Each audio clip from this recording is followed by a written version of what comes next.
नमस्कार.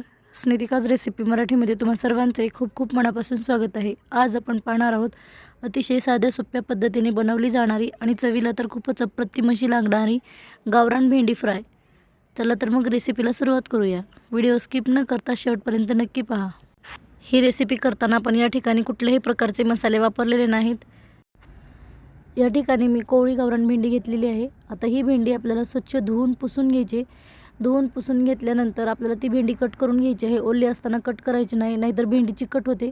पुसून घेतल्यानंतर आपण या ठिकाणी भेंडी कट करून घेतलेली आहे. तुम्ही तुमच्या आवडीनुसार कट करू शकता. मी या ठिकाणी लहान लहान आकारामध्ये भेंडी कट करून घेतलेली आहे. आता आपण भेंडी बनवून घेऊया.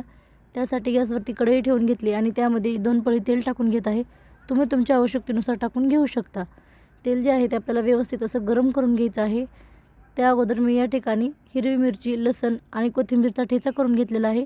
हिरवी मिरची, लसूण, कोथिंबीर आपल्याला असं ओबडधोबड वाटून घ्यायचं आहे. जास्त ही बारीक ह्याची पेस्ट तयार करायची नाही. तेल व्यवस्थित असं गरम झालं की लगेच त्यामध्ये 1 चमचा मोहरी टाकून घ्यायची आहे.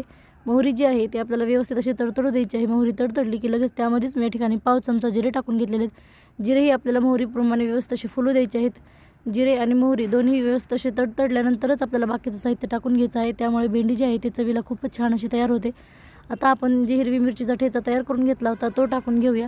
गॅसची फ्लेम जी आहे ते आपल्याला मीडियम करायची आहे. मीडियम गॅसवर आपल्याला ही मिरचीचा ठेचा टाकून घ्यायचा आहे आणि व्यवस्थित असं परतून घ्यायचं आहे.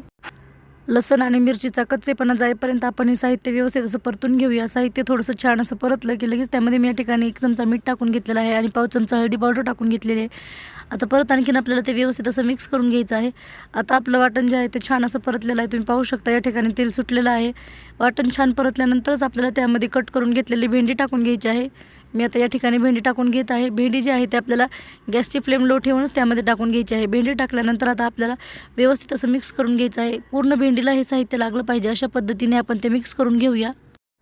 तुम्ही पाहू शकता या ठिकाणी भेंडीमध्ये सर्व साहित्य व्यवस्थित असं मिक्स झालेलं आहे. आता आपल्याला त्यावरती झाकण ठेवून द्यायचं आहे. झाकण ठेवून मीडियम गॅसवरच आपल्याला 5 मिनिट आपल्याला या ठिकाणी वाफ काढून घ्यायची आहे. एक वाफ निघाल्यानंतर आता आपण झाकण काढून पाहूया. तुम्ही पाहू शकता या ठिकाणी भेंडी जी आहे ती छान अशी सॉफ्ट झालेली आहे. आणखीन 2-3 मिनिट आपल्याला भेंडी जी आहे ती व्यवस्थित अशी परतून घ्यायची. भेंडी छान अशी परतल्यामुळे ती लवकर अशी सॉफ्ट होते झाकण ठेवून दिल्यामुळे. आता मीडियम गॅसवरच मी या ठिकाणी भेंडी बनवून घेत आहे. भेंडी जी आहे ती व्यवस्थित अशी सॉफ्ट झाल्यानंतर आता आपण या ठिकाणी भाजलेल्या शेंगदाण्याचं कूट टाकून घेऊया. मी या ठिकाणी 2 चमचे भाजलेल्या शेंगदाण्याचं कूट टाकून घेत आहे. भेंडी बनवताना शेंगदाण्याचे कूट लास्टला टाकल्यामुळे भेंडी जी आहे ती चिकट वगैरे होत नाही, एकदम मोकळी अशी छान तयार होते. आता आपण आणखी 2 मिनिट झाकण ठेवून देऊया.